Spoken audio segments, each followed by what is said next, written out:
పశ్చిమ మధ్య బంగాళాఖాతం వాయువ్య బంగాళాఖాతంలో ఏర్పడిన తీవ్ర అల్పపీడనం మరింత బలపడి వాయుగుండంగా మారింది.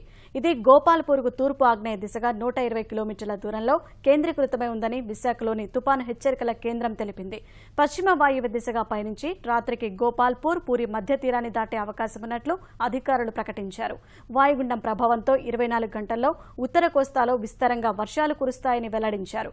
కోస్తా తీరంలో గంటకు 45 నుంచి 50 కిలోమీటర్ల వేగంతో ఈదురుగాలులు వీస్తాయని చెప్పారు.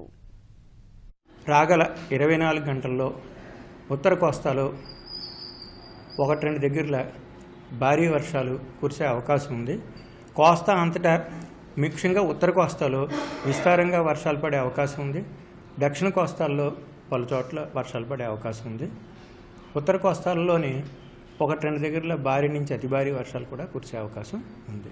కోస్తా తీరంలో ఉన్నటువంటి ముఖ్యమైన ప్రధాన పోర్టులు విశాఖపట్నం, కాకినాడ, గంగవరం, నిజాంపట్నం, కృష్ణపట్నం వాటర్లో 1వ నంబర్ ప్రమాద హెచ్చరిక కూడా జారీ చేయడం జరిగింది. గత 24 గంటల్లో మనకి ముఖ్యంగా కళింగపట్నంలో 9 సెంటీమీటర్ల వర్షపాతం నమోదైంది. తర్వాత గుడివాడలో కూడా 9 సెంటీమీటర్ల వర్షపాతం నమోదైంది. చింతలూరు, బొండపల్లిలో 8 సెంటీమీటర్లు, గజపతి నగరం, విజయవాడలో 7 సెంటీమీటర్లు, ఇచ్చాపురం, సోంపేట, మెనకమూడిలో 6 సెంటీమీటర్లు చొప్పున వర్షపాతం రికార్డ్ అయింది. ఇంచుమించు కోస్తా అంతటా వర్షాలు బాగానే రికార్డ్ అయ్యాయి.